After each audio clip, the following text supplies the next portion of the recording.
Hello, everybody, and welcome back, everybody, to the Aniki. It's been Where are we again? the Aniki. We're not in the ES Champ Studios. That's where we're not. Oh, I missed it already when we're all together in one spot. And now, here we are, separate again in our respective regions. Only Oh, Josh would move to Toronto. if If only. I'll be there. only, I'll be there one day. if only he would move to Toronto. This wouldn't be the thing. We would all Never have happened. a. You think so? You don't think he'd move back? No, I'm saying this would never happen. Oh, this wouldn't happen. We'd all be in the same space. Just wait till Meltdown opens. We'll have a special Meltdown episode. That's when he'll move. That's what's gonna convince him. Meltdown's gonna open. I He's gonna be mean- like, "That's it. I'm moving." I mean, I'm pretty sure when school's over, I'll be back. But whatever. That's Yeah, think that you could can. happen. 4 months. In 4 months, I'll be in Toronto. So I feel like you're gonna get like a cushy job in Kingston, and that's it. You're done. there's no job opportunities in Kingston. That interests me. That interests me. Oh, okay. I was gonna say like no one's working in Kingston. So Everyone's political. just... Yeah, nobody works in Kingston. It's all well. So welcome everyone back to season 3. I guess this is season 3 of the Aniki. I'm your host, Drekken, and I'm joined by my fantastic co-hosts, Joshua. And we're gonna go for it. The first You one said of it. the year. You said it perfect. No, wait, no, hold on. This is the one I always butcher. So let's see if we can get it for 2016. Strygor. Oh wow, that's close. Close. The best yet for sure, but I'll take it. I'll take it. How are I you, have a gentlemen? good feeling about this season. I know, me too. We actually have the change of names and stuff too. So Josh That or end, Bear. Joshua Bear- reformed, right? Yeah, it's He's no longer afraid of the public eye. No, People That's getting it. his information. took off the tinfoil hat, and that's Take it. off- That's it. It's 2016, year of no It was hat. It was that easy. public information. Everyone, I wish we could go back in time and see the episode where he just decided to just I change think on a actually, dime. is it next episode that we share his bank statements? You can do no, yeah. No, next episode is my SIN number. And the episode Alright. after is my bank information. Gotcha. Oh, we just put it all out there. Such Well, we a- don't wanna reveal the bank statements too early. That's all. We need to make sure that there is enough time for fraud. Micro steps, like microtransactions. Well, micro steps. But with people's informations. Precisely. So, just in case you're unfamiliar, this is the show where we discuss esports news and culture. And let's just dig right into it with a critical update. So, critical update was where we discuss what we're doing at ES Champ and plans for the future. And basically, if you guys are here on the show, you get a little bit of a sneak peek, or if you're listening to it elsewhere, you get a little bit of sneak peek what we're planning to do. And you get the opportunity to hear firsthand on an key exclusive what we have in the works. So I guess the first step is EGLX. That's coming up. It is? It's coming up in March? No, April Under 29th. 120 days. Did you look that up? That's how it. Well, no, it's less than 4 months, so it's under 120 days. No. I didn't take looking up. April 29th to May 1st, the Enthusiast Gaming Live Expo, where we'll be featuring, the event will be featuring, what are we featuring? Like Street Fighter, Smash Brothers Melee, Smash 4, CS:GO, Dota, League of CS:GO, Legends, Hearthstone. COD. So we're gonna have a slew of stuff there. Us in our capacity will be there handling Dota and CS:GO as per usual. We also had a hand in designing the esports components of the event, so that's gonna be. I'm really glad to see the event shape up the way it is. So if you guys are following, one of the things that's really terrible is their social media. So I think it's like Enthusiast Gaming on Twitter or whatever, and like I think Enthusiast Gaming Live on Facebook. You can see a couple of the updates we've made so far on EGLX.ca to get to see what we have coming up. I really hope we get like a banner that shows what we already announced. But I guess the only thing you really need to know is that we announced Street Fighter V, and probably Hearthstone tonight. We'll hope. Cross fingers. We'll see if I get announced. Is that an key exclusive? It is indeed. That is indeed any key exclusive. You're not going to hear or see that anywhere else. All right, until later tonight. Well, seeing as I'm the one that has to sign off on it, yes, There you it go. was an exclusive here and now. The first NEK exclusive of 2016, right here. Oh, I love it. Didn't we? How many exclusives have we had that came true? There's All of them. What do you mean? One It's per true. episode. Minimum. If people aren't tuning in for the exclusives, I don't know what they're doing because This is primary news source right I here. think I think this is a good transition into yes, Forget about excellent. Richard Lewis. This is where you get the real info. The real data. We have a couple of new tournaments coming up and up and coming, and we also are going to hopefully do something with the majors this year. So to our community, I'm hoping we could do a lot more support around viewing parties. I know people have asked in the past if we're going to do viewing parties. I can say at the very least we will be drinking during these events, and There will be drink. there will be drinks. So no theaters for us. So at the very minimum, there'll be some drinks, and I assume in a venue to which you do it. So we'll keep listening to the Anarchy and find out more little exclusives right here. Let's jump into the first news item of the day. If you guys may recall, this once was an Anarchy exclusive, but it came true. MLG got bought by Blizzard Activision. And I don't remember I don't remember what episode we originally talked about this. I feel like we were talking about it was during the acquisition episode. I feel like to me, I believe you're the one that made the call that Blizzard was going to get bought. I mean, MLG was going to get bought up, and I chimed in saying that it would be for really cheap. They were they were showing signs of wanting to sell for a long time. Or maybe I think it was when they raised more money. I feel like when they raised more money, you're like, oh, rip. Call them the biggest organization in esports in North America, whatever you want to say, all that jazz. Truthfully speaking, they hadn't done anything that was monumental in a very long time. And they're an investment-based organization, right? They were heavily funded, people invested a lot of money into it. It wasn't all like crowdfunded or like anything like that. It was, they had investors to answer to, and when you're not doing anything that's worth anything, your investors get upset and they want some return on their investment. That's it. Start selling. So when the first little biddy came by with a little bit of some dollars and sprinkled it all over the MLG investor doorstep, and they were like, "Oh, please." Well, they just look at it. It's like, all right, we take a little bit now, or perhaps get nothing forever. So Nothing forever. Just further and further into debt. It sold for $46 million US, I imagine, Naturally. to Blizzard Activision, but it was for their assets, which is unusual because that could indicate that they don't intend to use it completely as it was. No, it sounds more like Blizzard's just like, look, you have a studio, you have a stadium, you have all these different things. We'll use those things, but MLG as we know it is dead. Now, which is odd because MLG is currently hosting a major for CS:GO, like as we speak. Yeah. So I don't know if this is just like MLG is going to fulfill its contract obligations and then Well, I mean, at fizzle this point, away. it's up to Blizzard to decide, right?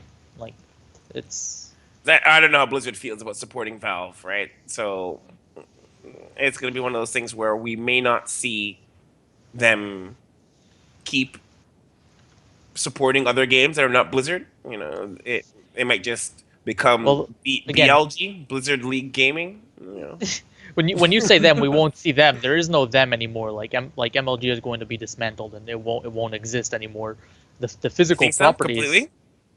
Yes, the physical properties that existed under MLG will rear their ugly head every once in a while under the Blizzard banner, but I don't believe that MLG as a brand, as an organization, as a tournament, as a platform, will show themselves anymore.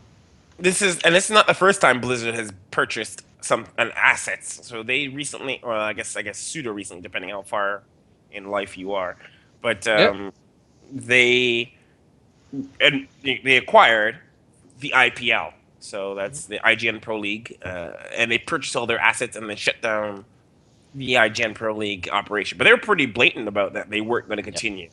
No, It. keep in mind, Blizzard hasn't said anything about this yet. Like all the No, statements that we've seen haven't been from Blizzard. So no, it's other people. yeah, So it's a matter of like I don't know what we're going to see. So Josh, what are your thoughts? I don't know. I think I the only thing I could see coming of this is they take the assets and then it's just like a Blizzard based, kind of like the umbrella for all the Blizzard based games. Maybe But even why would they something. need to do that though? Like they already have each game has like a league, a quote unquote league. no. These are assets, as in like properties or you know what I mean. Right. It's not about whether or not the games have a league or not. Now they're gonna have the MLG stadium to run the finals for those leagues out of. Like basically what Blizzard's saying to me is that like, all right, we've done esports at every BlizzCon for the last 4 years. Right now we're gonna do it outside of BlizzCon, and we need a space to do that. We need physical space to do that. We need properties to do that on. No, So that's interesting. that's yeah. That's an It's interesting and idea, they're I buying think. up all of MLG's. They call them assets, but to me it sounds more like properties. Like I said, the studios, the stadiums, all the equipment, all that kind of stuff, and it's like an esports starter kit, right? You just open it That up. was perfect. Yeah, You just open it up and esports comes popping out. exactly. Yeah, it's like esports in a box to them, right? They spend 46 million, they get all the production equipment, they get the studio, the venue, all that kind of stuff, and it's just like, all right, just roll it up, put some fire, Hearthside, whatever in it, and you're good to go, right? We can The heart fireside. that Hearth fireside whatever things, and you've got esports. But yeah, because it's clear in the past that like there's obviously esports in a lot of their games, and Blizzard as a whole hasn't necessarily handled it well in the past. So picking up these assets seems like a good I move don't for know. them. Like, I wonder if that also includes their staff, right? Because it's gonna be a question of if MLG didn't handle it well, how well would the MLG retained, children will do? Like, I don't know how that Um, works. Like, I I think they're not gonna retain them. They're gonna rehire them. ooh, It's really that's expensive spicy. to just come in and like take over the payroll like that, and offer like severances and such, which is why they've chosen to do it the way that they have now, where they basically hire an MLG executive, Mike Sepso, and they're like, all right, you will be the head of our esports division. We're only going to buy the MLG assets. Everything else gets binned, and now you hire a team for yourself, right? You pick and choose amongst the rubble of what Exactly. you want. Yeah, exactly. And you hire them. Build your team from scratch. Build them from scratch and That's what it sounds like to me. I mean, there's no guaranteed way we're ever gonna know one way or another. It's Oh, entirely but we depends do. on how much Blizzard want to tell us. I hope we But can get like a little insider birdie. That I was fired from MLG. Retribution. yeah, Retribution. Reddit, show me your pitchforks. Oh my goodness. I had a huge discussion over the holidays about the hive mind of Reddit. If you think it's a hive mind, I don't think so. There's a lot of conflict in Yes. that hive mind. No, I think it's a hive mind. I, Like I think it's a band of rioters that don't know what they're I fighting feel like against. I feel like it's the equivalency of the Borg for the internet. If I was to give it, it's like they're told what to hate, and then they go and hate it without questioning what it is. They're like, Yeah. and destroy this, and they're like, yes, for all of Reddit, attack. And then when someone speaks up, and they're like, hey, For great maybe justice. maybe we shouldn't attack that. They get downvoted. Quiet, you. You're not part of Pipe down. We know what we're doing. It's like quiet. You know nothing. Uh, So, um, sometimes. That's not a hive mind though. That's mob mentality. There's a difference. No, fair enough. Anyway. Okay, so next, oh, my camera froze, but we'll see if I can get it back while I'm talking. So next, Cineplex launches National Video Game Tournament to capitalize on esports trends. That's what the headline reads. More or less, it's Cineplex doing Cineplex things. If people don't remember, in 2015, was it just last year when they There's were like, another- Another NEK exclusive that we had. It was where I think we were one of the. I feel like we were one of the first, if not me, the episode where we're like, look, Cineplex sniffs around, picks what I guess what I couldn't do. Anyone could have really predicted was to pick up World Gaming of all things, but um, Cineplex snoops around, picks up World Gaming, and now it's ready to do things. So Cineplex is doing a tournament. People don't know Cineplex is Canada's largest like movie theater entertainment venue, I guess, in the country. Do they own anything else other than movie theaters? I was actually trying to think about it and kind of stumbled because I don't think they own they probably own properties that are not obviously called Cineplex. Like they probably own assets that are just doing other things. You mean like popcorn machines, or what are you talking about? Maybe laser tag or Okay, yeah, I see what you're saying. So like, other like entertainment. Other entertainment properties. I don't know that for sure because then like the whole thing that the world praised them for this acquisition was that they were diversifying themselves, which made from an investment standpoint made them look sexier because if the movie industry suddenly falls out beneath them, they're like, look, we have this, and investors like that. Do they really? It sounds to me like it's like if you're a bakery, right? And you also sell like TTC tokens. If your bread's no good, you're still going under. Like it's it's like I don't know. It's so good. But like it's like if the movie industry goes under, it doesn't matter how many tournament titles they own. Like they're still donezo. You know what I mean? I'm not sure. I think the comparison between bread and TTC tokens aren't necessarily the same. It's like a bakery that also has like a deli, right? Like they know how to do one, the other one's kind of the same. Like I don't think so. I don't think that's running transferable video game skills. tournaments. I don't think running video game tournaments is. But is the okay, same but it's as- entertainment though. Video games and movies are both entertainment and escapist devices, right? So, in many regards, and this is just aimed to a younger demographic than where movies are more of a wide and older demographic too, right? The range of a demographic is very wide with movies. So it's kind of like Subway offering pizza in that sense. It's like Okay, I can make this. I can go with this now. If the sandwich business goes under, at least they've still got pizza. I don't know, like they still gotta order condiments and I don't bread. know, Well, dude. like I think the idea of the movie industry would never fully tank. It would just dip. Like you'd see less earnings, but you would like. You're right. If the movie industry was something to just tank underneath them, then they would have to be spinning off, their assets by themselves, so that the rest of the company didn't suck it under, which is a terrible scenario. You've seen that. There's many times that's happened in the business world where you had to let your assets free because the parent company is the thing that's sucking everything down. That's why Blizzard was let free from Vivendi, because they were pretty much sucking Blizzard dry because their core business was failing. And Blizzard's like, this is our opportunity. Release us. And they escaped. And Activision was like, oh. And then Activision was like, exposed our opportunity. Your settlers now. Your settlers have escaped. We shall take this. That's it. As soon as the guard leaves down, Activision swoops in. Comes in mine. I think one of the key interesting things to take away from this is that it's partnered with Sony. I'm pretty sure it's Sony Canada. I don't think it's like Sony International, but I could be wrong.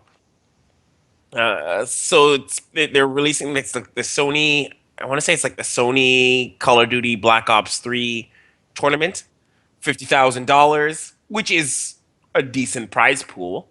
So at least I got that part right. I think the crux here, which makes everybody kind of,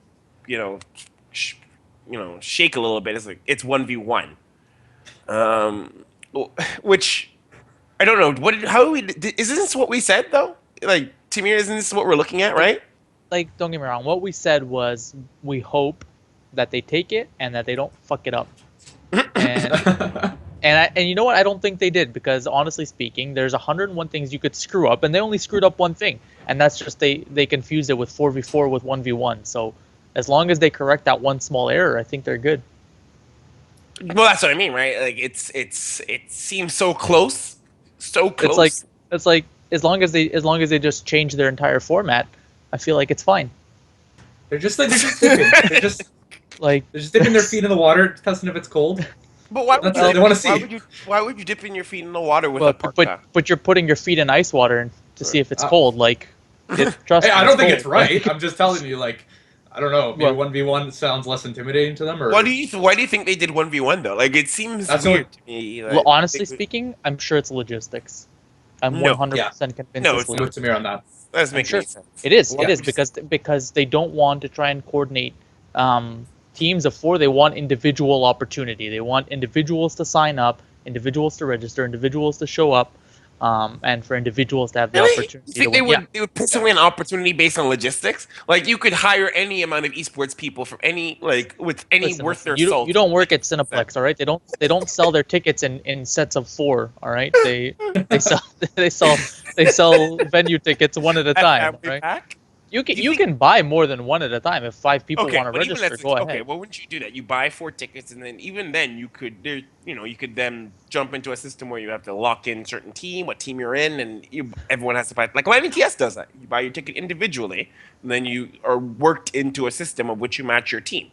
So unless Yeah, but then you have to coordinate like the. But that's why they bought World Gaming. Isn't that the reason they bought World Gaming? For this exact reason. Cineplex isn't Cineplex isn't hoarding esports people up in the young and bloor, right? And it's just they bought World Gaming because World Gaming is supposed to know how to do these things. And I'm going to go into the assumption that they do because they paid a lot of money. So either they paid a lot of money for people who don't know what they're doing, or Cineplex is like, we want 1v1. Or Sony did. Maybe Sony was like, we want 1v1.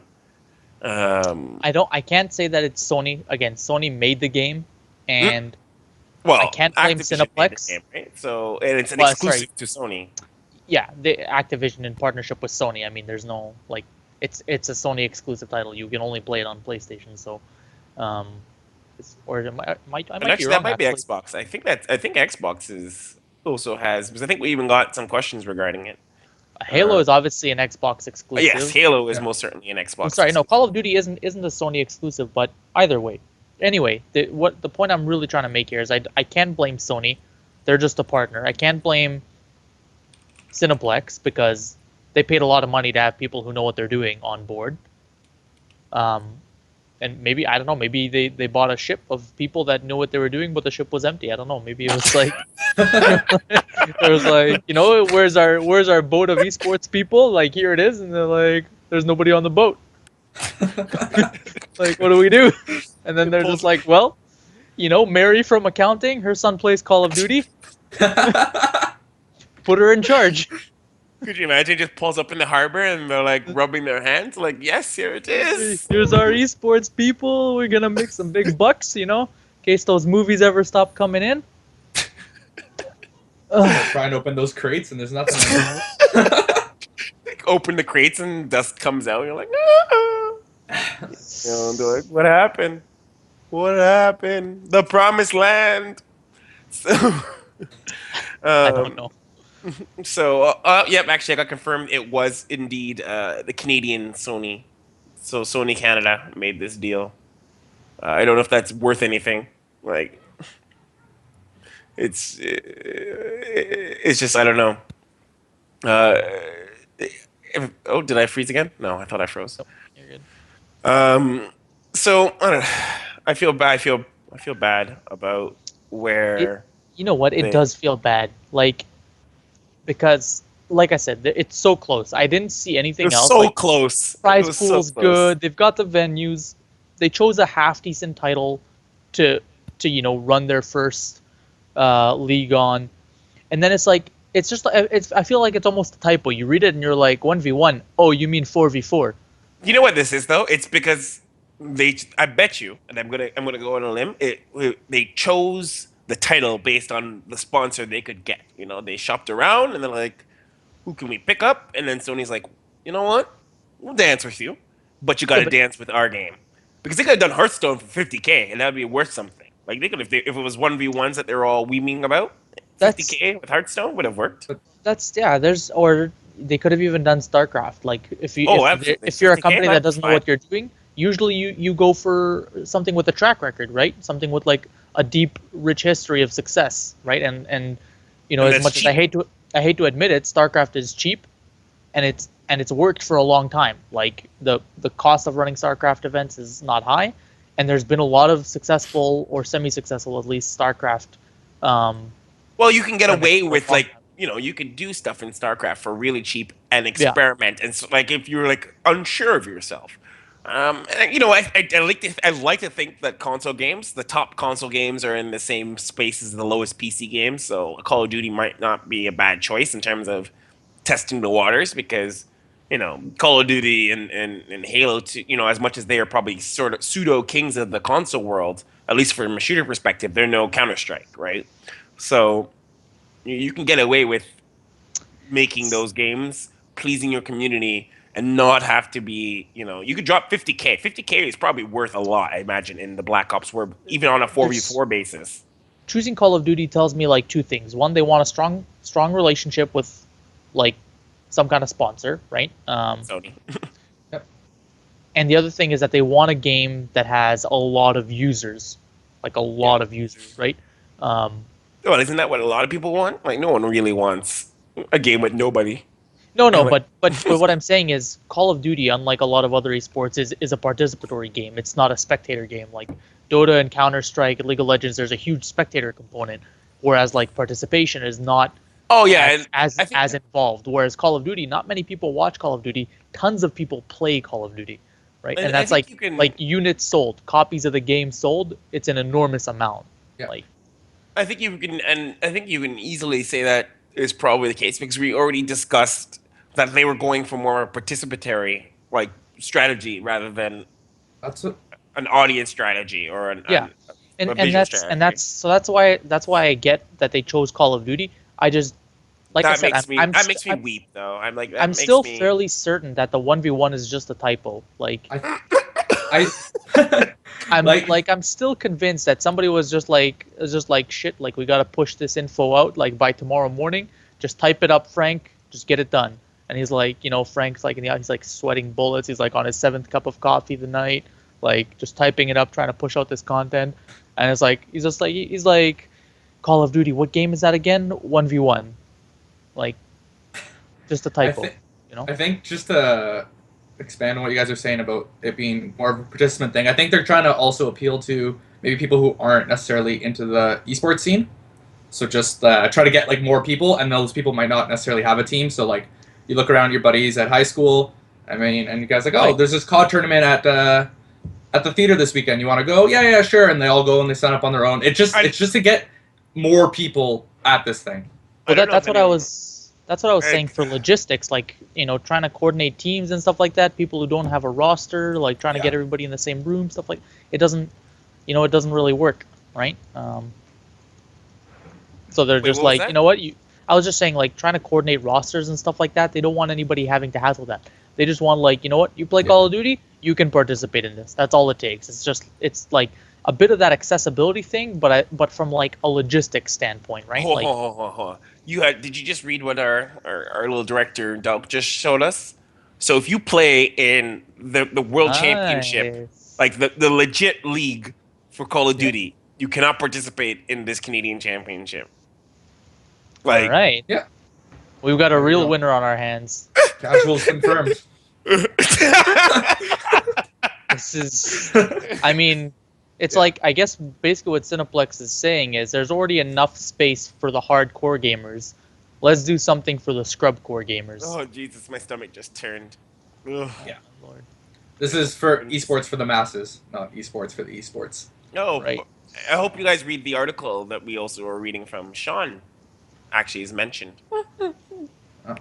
But we'll discuss that. They- Are you, do they reference the king of casuals? Like, um, no, but there's a quote in here from Sean from EGE that there are probably a few million fans in Ontario just alone right now to play Call of Duty, so that they have a large base to pull from. I just thought, Right. Well, there's obviously a lot more casuals than there are anything else. yeah, obviously this is definitely a good hard like little casual base, and I'm curious, like let's do before like I don't before we go too much on tangent. I want to if this is how the plan is, right? So it's casuals. The idea would be that you're going to get as many players playing it at your theater, right? Because The I don't real know. Did anyone see tickets for spectators? Are they selling tickets for spectators? Did I miss $10? Okay, so spectators are a legit thing here. You can come pay to come watch Canadian scrubs play 1v1. That's just so they can capitalize on their parents coming to watch them. Mom, grandma, dad. That's what I think. I Auntie. mean, they've got the seats. Might as well charge people for it, right? But that's where the competitors are going to wait. I mean, those surround sound systems don't pay themselves, right? So The Ultra AVX. are those like $50? My What? real question is, what's the next game today? It's Call of Duty. Tomorrow, Candy Crush. Okay, Clash but of Clans. They have to do a game that they have sponsors for because you can't get the ROI any other way. Think about it. 50K. People would sponsor Clash of Clans. Are you kidding me? Yeah. I can't even. That's where my heart just melts. And even Look, get it. they're just like, oh wow, a lot of people like video games. Okay, and then they poop this out. Okay, well, I imagine maybe I think Scylla was right. That Capcom Pro Tour maybe unlikely, but Street Fighter yes. So I'm guessing it'll be Street Fighter, and it says you can't play in the Capcom Pro Tour if you play in this tournament. So basically, like, it's like if they did a Dota tournament and they were like nobody above 2K MMR. Yes, exactly. So let's jump into the next topic before we butcher this because I know we can talk all day about how much of a misstep. But I'm glad to see that our any key exclusives are continuing. This is exciting. This for me. is this. I mean, You this know I what? have to say, like, this is what exactly what I was worried about when we were talking about this last time. I was like, you know what? I just hope that they don't fuck it up. I hope that they don't like take it and do something really stupid with it, and then they went and did this. I'm impressed how long it took from them acquiring World Gaming to them actually having something to show for, or You almost need a something to show for. You need a sugar daddy. You couldn't just like they're not going to run it because it's Cineplex, like leveraging their connections, with other people. I No, don't no, think I'm it just saying how actually quick, took how that long. quick. Oh, you said that's how what I'm saying. quick? Oh, We never talked mind. about this like what, November, October, Yeah. November, and already we're hearing from them. So I'm Well, like, it was I'm just October when the impressed. sale happened, right? The sale happened in October. I don't know why you're impressed, but I'm actually more disappointed than anything because I think that I don't know. this- Cineplex, a lot of red tape, a lot of bureaucracy. Like you just bought up a company. There's a lot that goes into that. So I can appreciate the amount of time that it took them to pump this out. It's Okay, just well- it took you so long, and this is what we got. Like, I don't know. you bake bread, waiting for you wait for them to finish baking breads, and they send you a muffin. That's, I didn't order this. that's it. It's like you order a shipment of bread, right? You show up at the bakery at 7 p.m. because that's when they said it'd be ready, and you're like 7 p.m. Better be some damn good bread if I don't get it fresh first thing in the morning. And then you got a gluten-free muffin. It's like, what am I supposed to do with this? These bakery analogies today. The Aniki Bakery. Any cute.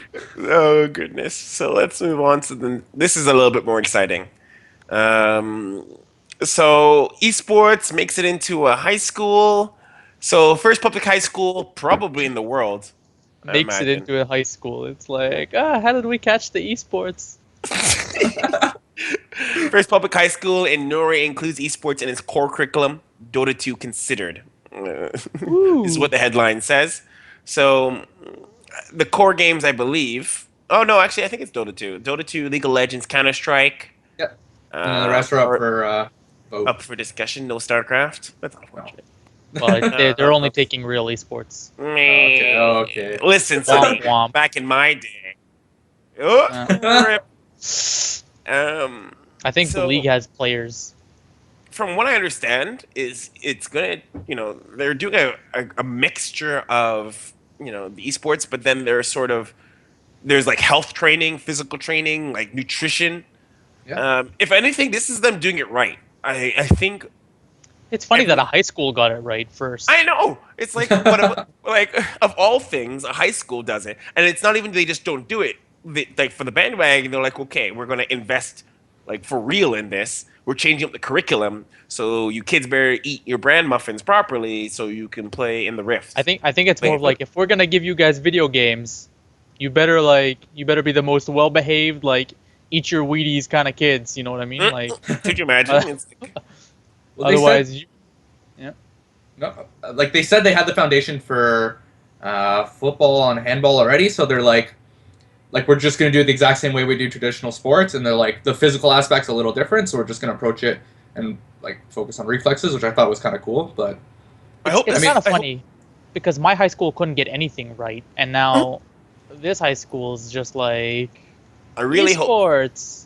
I really hope that this turns into them making super soldiers, because I could get really behind the element of just developing a program of children who are super hyper, bred to play in esports. Much like you have your football Yeah. super soldiers or your chess super soldiers, where a school will commit significant resources to churn out the best, right? I don't even isn't know that how the far. point? Oh, isn't it? Like Yeah. I assume for traditional sports, being the top school that churns out something for any kind of category is a marketing point, Yep. right? You're like, our school produces people who go to the NFL and they win championships. I thought it was because they need to fill the trophy hall. Well, isn't that too part of it? I don't know very much about like real sports in terms So of a school's perspective. I thought it was. I firmly believe that the reason that most schools do it is just to create like a school pride and be like, this is something that our school can stand a cut actually, you know above what? the rest on. Yeah. I think from a high school perspective, I think you're right. But from It's a a culture. like a college perspective, it's more about the marketing dollars than anything. Like you're gonna cultivate that so that you can get more entrants, right? You invest in sports because people are gonna want to sign up for your school.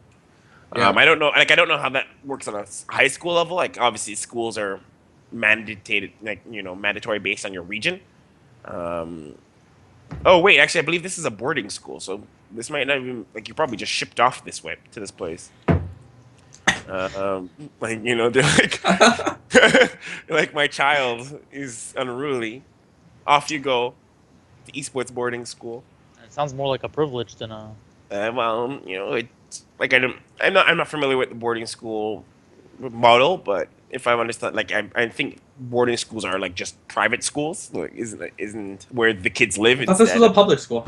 I thought like they said they were the first public school to have it. Might be wrong. Is it? It's public. Oh, okay. I don't know where I read that it says boarding school. I thought it was and it's selective, so you're not forced to take esports. Yeah, So makes sense. Yeah, like the school did it right. Casuals be good. Sure. The casuals are safe. They don't have to play Dota if they don't want to. They could play 1v1 COD at Cineplex. Oh, League of Legends. I'm sure Hearthstone will be introduced soon. Oh, that's probably why they have Dota Light. Zero the calories.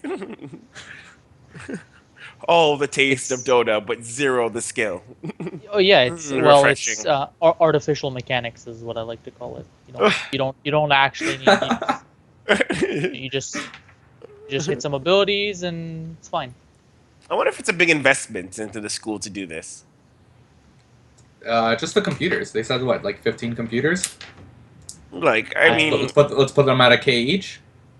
That's so can't yeah, it's a bit of imagine. money. I can't Imagine- imagine a school like this doesn't have computers. They said gaming computers with gaming chairs, so 15 high-end gaming PCs with gaming chairs. Yeah, I don't really know what that means. only but 30 students can be in the class though. So that's so easy to get sponsored though. I would imagine, especially if you're a school.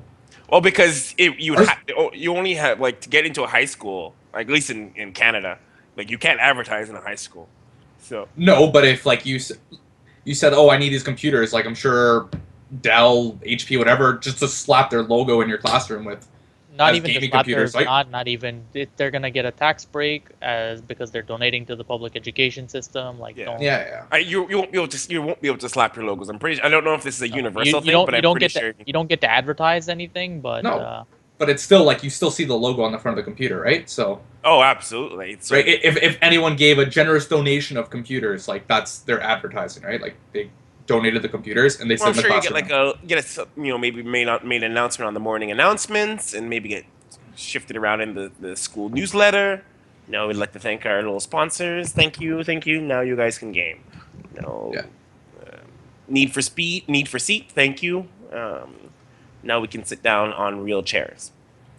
Okay, so that's I'm happy that this high school has it. I wish my high school had this. Yeah, I wish my high school had this. I feel like I was born in the wrong time, No doubt. just a little bit earlier.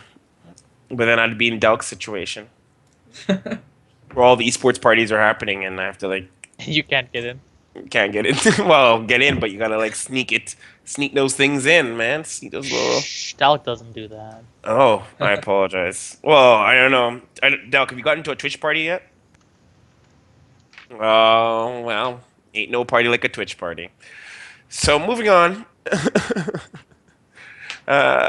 Making player salary. So let's get into our discussion piece. This doesn't have a particular article, but over the holiday breaks, this was all the rage, and I figured it was a good opportunity for us to get discussion. Like I felt so hampered because I was like, oh, I wanted to talk about this on the any key, but we're on break. I don't remember what team it is, and it doesn't really matter. But a team in the League of It Legends was- LCS, yeah.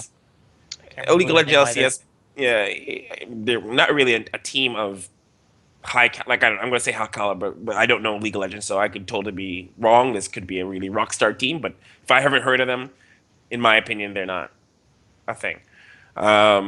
Anyways, this team basically released their player salaries to the public in a very good PR move, in my opinion, because everyone was like, "What?"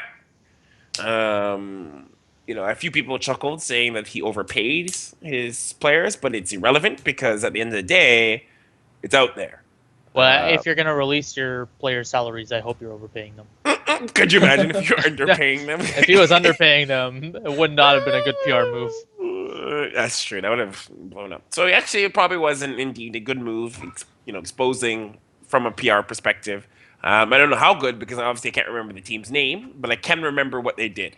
So if I was to, It was a very large organization, all things considered. You think like, so? Yeah, I don't remember. it was. I remember because it was well, like it's LCS large, right? Because once you get into the LCS, you're immediately inflated to a degree, regardless. Was of... it Ember? no. I'm saying the organization behind the team was large. I think Like it was they had Ember. that was one of Yeah. their many Yeah, it's teams. Is what Ember. I'm trying to say.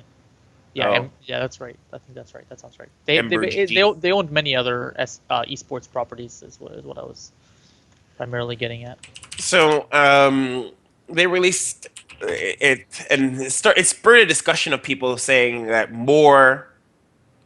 we need to release more. Like esports needs to have not everyone, but all player salaries need to be public, much like they do in the NFL or I guess NBA or I guess any. I don't think all traditional sports do this. I don't think you can get public salaries in golf. I don't think they tell you that. I feel like that's not a thing. Isn't golf tournament winnings? Golf Yes. salaries. Well, golf is more akin to what we have currently, where it's individuals and, some. And I don't know if they have teams, but they have sponsors and endorsements, right? Yeah. Yes. Which So those golf- obviously aren't public, but No, and NASCAR isn't that same thing where they have teams, a roster of people, and they have sponsors and endorsements, and none of those things are public. But people are suggesting because we have a lot of trading happening, it's important for us being the community and the players specifically, to know what others are worth to help you in your negotiations. So I wanted to put it to everyone here as do you think that's what we need? If we need to be exposing player salaries for the good of the players, knowing what they're worth, and so the public knows what people are spending on players and what have you.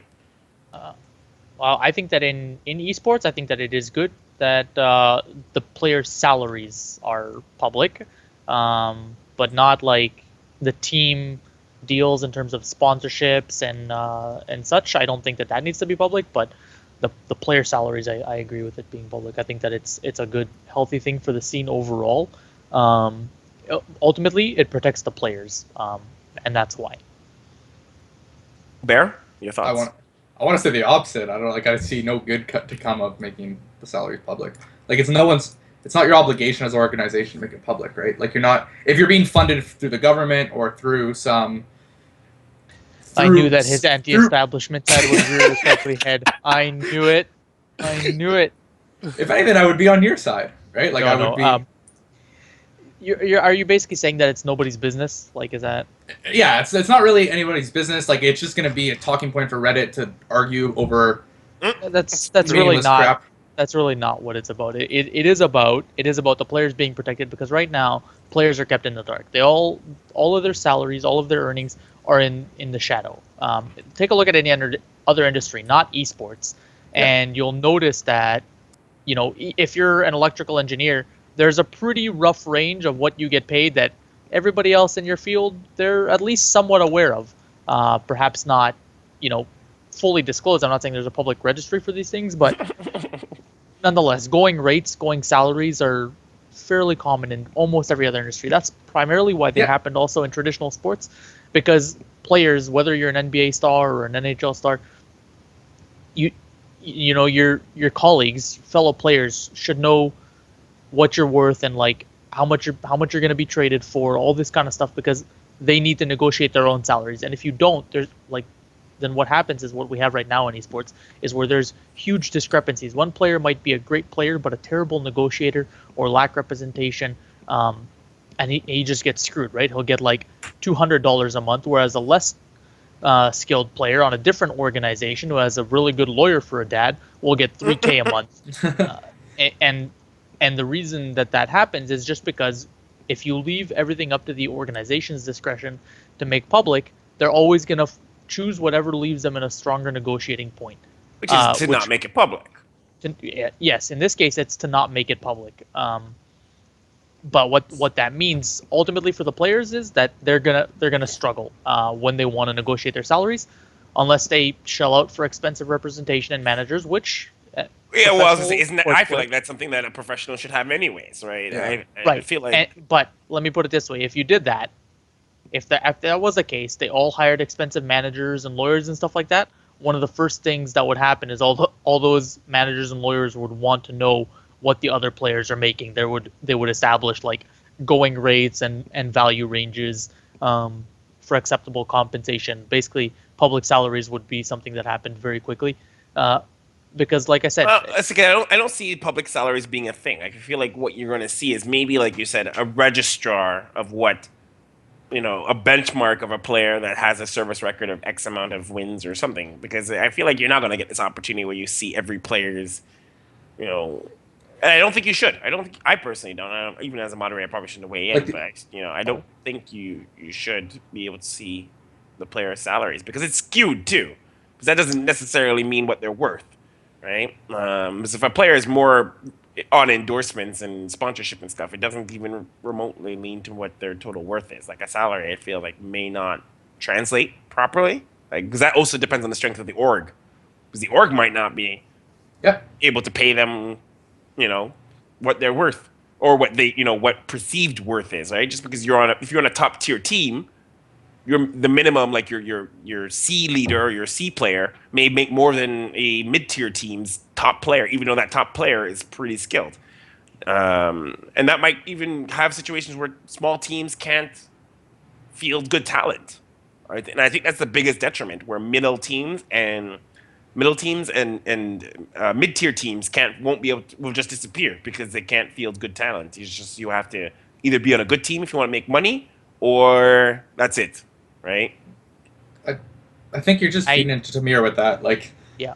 Right. I would agree. Like if player salaries were public, then it would be easier for tier 2 teams to get their hands on better talent because then they'd pick up everybody that is unrecognizable, unknown, and they'd say like, you know what, You haven't proven yourself yet. We can pay you X amount, kick it up to the next level, and we can renegotiate, right? Like, but if it's public, then players don't get to make demands like their tier 1 players as well. Like it kind of, in the end, I guess it protects both sides, but really the reason that I advocate for it is for the players' sake, for up-and-coming players, for established players, just for players in general. If they know what their colleagues are receiving, if they know what their negotiating possibilities are, it helps them like not get screwed over at the end of the day, because there's a lot of screwing over in esports, I think, in terms of players not getting paid either by organization or tournaments, and we're seeing the effects of that with things like esports unions, right? Like these team unions that are set out to protect the teams. And this, I mean, while I wouldn't advocate for a full-on union, I wouldn't advocate for like a public registry where you have to list every player's salary. I think at least within the industry, it should be made available. Who's going to enforce that though? Like, you know what I mean? Like, unless we have the union, like, yeah, like, how do we? No, but there's a difference between like a player union and a third party. Like, they're not the same thing. You know what I mean? Like, there'd be like an esports bureau or like a player union, which is just like out for the players, whereas like, a third party committee or whatever, which is in charge of looking out for both sides, is what I'm suggesting for this case. And like I said, it's mainly just to protect both sides of this well, I guess you'd call it sticky or potentially tricky negotiation, right? But then why wouldn't you just have it where if you're part of this, like, let's call it a union or whatever you want to call it, right? You're part of this organization, this third party thing. Why don't you just make your salary public within that network, right? So anyone within that network can know anyone else's salary, but not necessarily public. Because like having what your income is public is kind of it's a bit of a privacy. It's a bit of a what stops them to someone posting it on Reddit, really? Like if you were ahead of this organization and had some part in this organization, like your job is to, like, if a player needs to negotiate a new salary, their contract's expiring, whatever it is, you say, okay, what are the other bid laners getting? Oh, this much, okay. Like that's what I want. That's what I'm negotiating. Like an arbitrator, like someone who's like, so one person knows that number and he's just like, you guess the number, and if it's close, I'll tell you. No. I'm saying I think the most efficient way to go about this, or maybe not most efficient, but I think like the most logical, that would make most sense to me, is if there's some overarching body or some internal network among players that you can share salaries, or that salaries are known, so that when it does come to debating your contract or whatever it is, negotiating your contract, you have a basis to go off of. Like, Tamir obviously made it very clear like how important that is for players, and I do agree with you on that. But I think the issue is making it public. There's no obligation for that to be public, and that necessarily shouldn't be public information. Well, that's where what Drekken says is like, at that point, it might as well be public. Like, there's no real point to it, to anything else. Like, if you're just gonna have like a middleman that knows the number and like mediates the negotiation, then it's like, no, they have no point. They have no part in the negotiation. They're just there as kind of like a record keeper, right? Like, why does it need to be public? Why do I need to know their salary? Like, what benefit is it to the viewer? But the thing is, you won't get away from that. Like, the minutes. I'm just saying, like, if I was a professional player, I would want my salary public, right? Like, I would do everything in my power not to have that. I think what that comes down to is, you're right. It was your first point in the beginning where it is a Reddit talking point. So when someone gets traded, it becomes a bigger news thing. At the same time, just like in traditional sports, like, why do we know traditional sports salaries, right? Well, that's because the leagues decide to make it public, right? Like, that's the league enforcing that rule. They could have kept that internal. They could have kept that internal. They didn't have to make that public. They could have been like, why don't we just tell it amongst the... Yeah, but they make drafting and trading, they make that all public because that helps amp up the whole league as a whole, right? Like, that's part of the whole sports ecosystem. I'll be honest, I don't know too much about the ecosystem, so I'm going to have to take your word on that. Well, that's at least what I'm assuming. I can't see why else you would want that information public, right? I think it's the only way that you get that information across. Like, I feel like it's not public as it's on the table. It's like, you know what? Here it is for you to look. Everyone else can come into this room and look, but it's really for you, right? And that being you being the other team or the other players, like, because the information is gonna get out there some way, anyways, right? It's not like you can keep it in a vault and no one's gonna see it, right? No, it's public. Like you could just Google somebody's salary in the NBA and you'll get that number. That's, I mean, that it's public, right? It's not like no, but what I'm saying is like it's public. Like the NBA wants that public because they also want you to care about when players are traded. They also want you to care about when they're drafting, how much they got picked up for.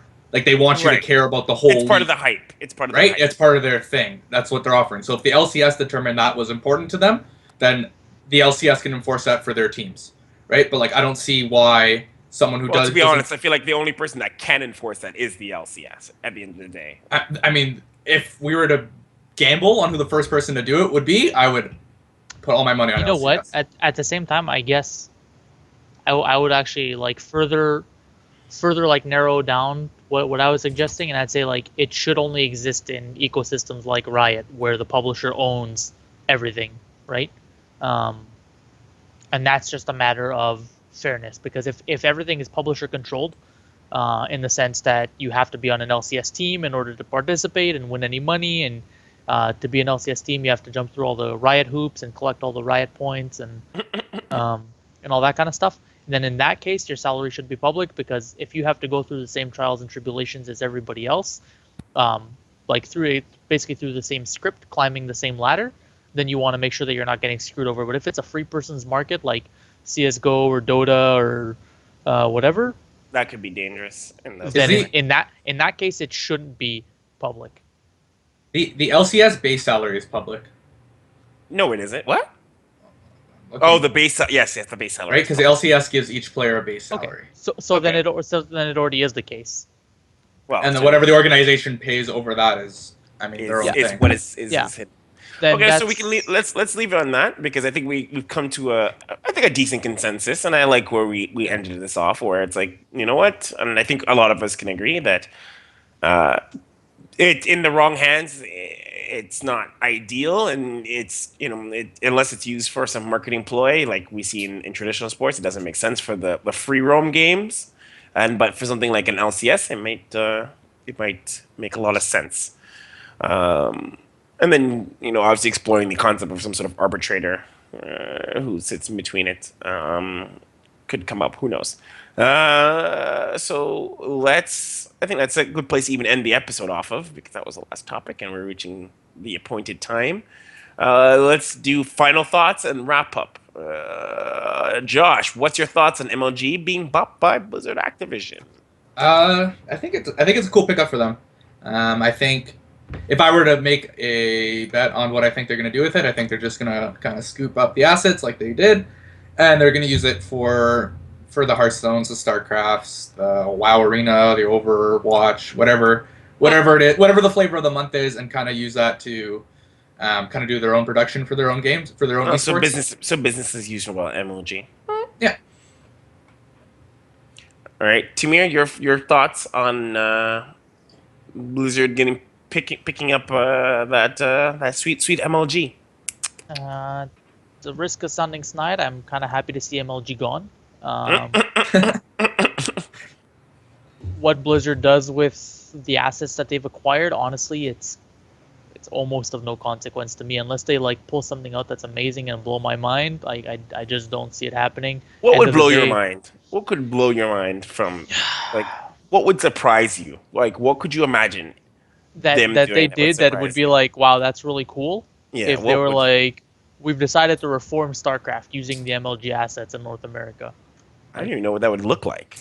It would be like, they'd be like, you know what, we're going to start taking StarCraft seriously in North America, going to invest some serious cash into this, make some really cool events with all these new assets we have, and here you go. And the only reason that I say only StarCraft is because that's the closest thing they have to an esports title in my mind. You just get on the StarCraft hype train. So they've got the new expansion.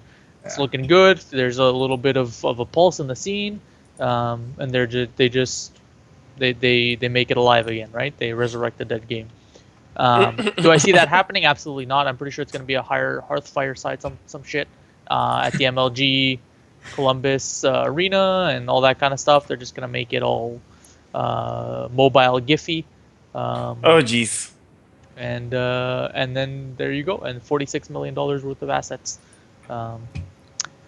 But yeah, that's so it's like, to me it's kind of like whatever. MLG's gone, and that's the best I can take out of it.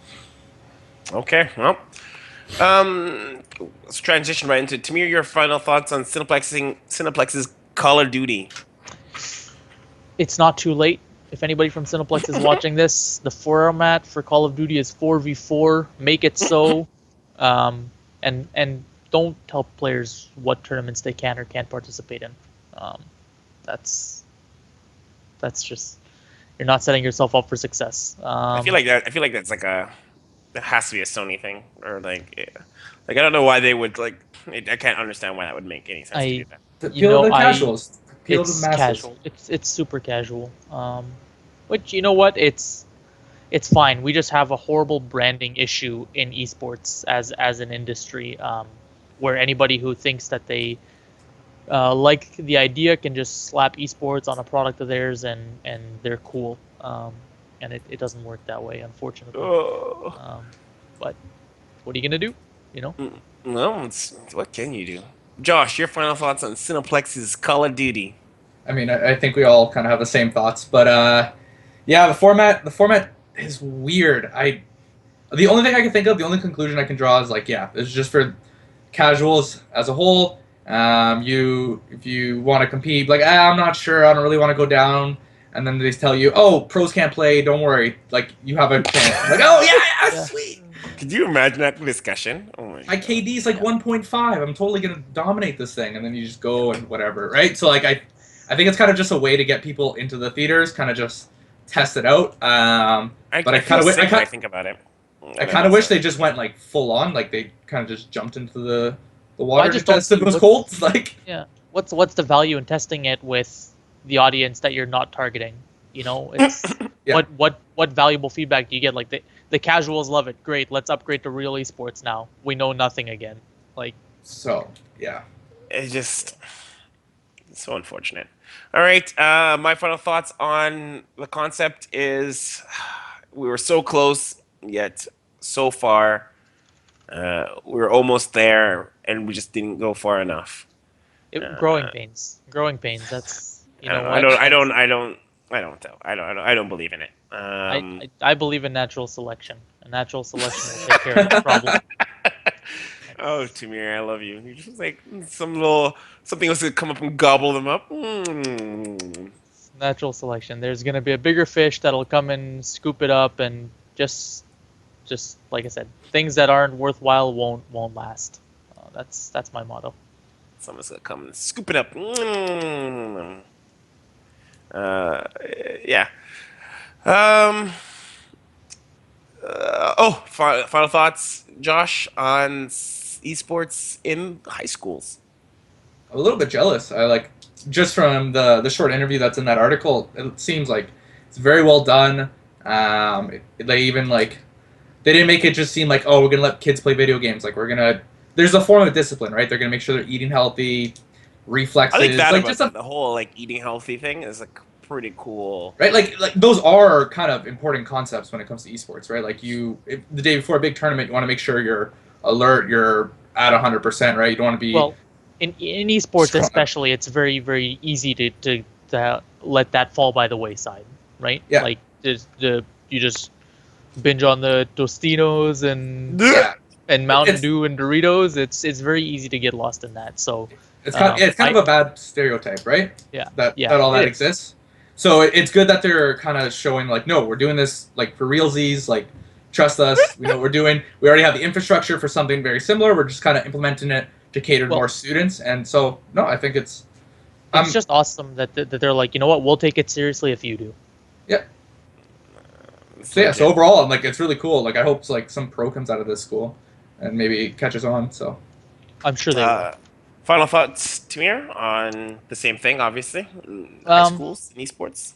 I'm happy to see it happen. What I'm really happy about this is that it isn't just like a PR stunt or like a publicity thing that's like high school to adopt esports. It's like they've adopted it, they've implemented it, and it's legit. Like, I don't need to wait to find out whether or not it's going to be crap or not. Yeah. it just looks good, like from the announcement already, which is nice because most of the time it's just like, Cineplex buy some esports something, and then you don't know what it's gonna be like for a couple months, and it turns out to be crap. Whereas this is like, what they put it in there, and they're offering them what sounds like a really good program, with proper facilitation that is a well-rounded approach too. It's not just like, all right, you're gonna sit in this chair and you're gonna game for 16 hours a day. It's like Well, I think it they've got a shows real they took some real thought in it, right? They actually exactly yeah. they didn't implement it lightly. My final thoughts on it is I'm really hoping this spurs rivalry amongst other high schools, and high schools start springing it up. Like I don't know how long it'll take before Canadian high schools even remotely think about this thing. Like I don't even know if it will be in our generation lifetime. I'd like to hope so, but I don't. I think so. See it. You think so? 10 years. 10 50. years. 10 years. I think it's 10 years before over 50% of high schools have an esports. I think VR will catch in before it settles in. VR will make it its rounds, and then maybe then. Have you ever thought about the applications of virtual reality for real sports? Like in terms of, well, just think about it in terms of like training for real. Like if you play on your college football team or whatever, in terms of like training, practicing strategies and stuff like that, like analyzing moves, I feel like virtual reality has huge applications for that. Anyway, sorry, totally sidetracked there. Maybe we'll find a way to work that into episode when we do the full virtual reality thing, and we get Bear to wear a Oculus Rift. I wore one. I thought it was really cool. I just don't see myself playing anything competitive with it. Well, I'm sure someone said this. Get him to do those porn demos. Well, that will be the driving sale force of it. Like I tell you, I will buy my first one based on that alone. Any key exclusive. On that thought, I don't want you to give me your Oculus Rift anymore. All right. I was reading that somewhere because they were basically saying if you ever go to a buddy's house and he has the Oculus, don't put it on. Don't touch that thing. I admit, like, first thing I'll use it for. No word of a lie. No questions. And then maybe some esports. Maybe virtually come into a fireside gathering and. That's it. Can you imagine playing Hearthstone on that thing? It would be so amazing. What an experience. I imagine I think it'd be like Yu-Gi-Oh. Like if you ever watch the anime. Oh yeah. It'd be just like Yu-Gi-Oh. No, but like honestly though, like Battlefront. Oh, okay. Wow. If you had like Battlefront on that game, then because I think the game I want to try it the most is Alien Isolation, and everyone says that's like the core game. You will have to try it. I loved Alien Isolation. That's actually one of my favorite games of 2014, I think, when it came out. So if you've never tried it, I recommend giving it a shot. It actually is legit scary. So let's leave it at that. We'll call this episode Dunzos. Tamir, where can they find you on the interwebs? At Strygwyrd, STRYGWYRD. The D is silent though, so. Joshua, where can they find you? At Joshua. Josh OOHAH on Twitter. The O is capital. It doesn't matter, but yeah. It's capital because I want you to pronounce it that way. So.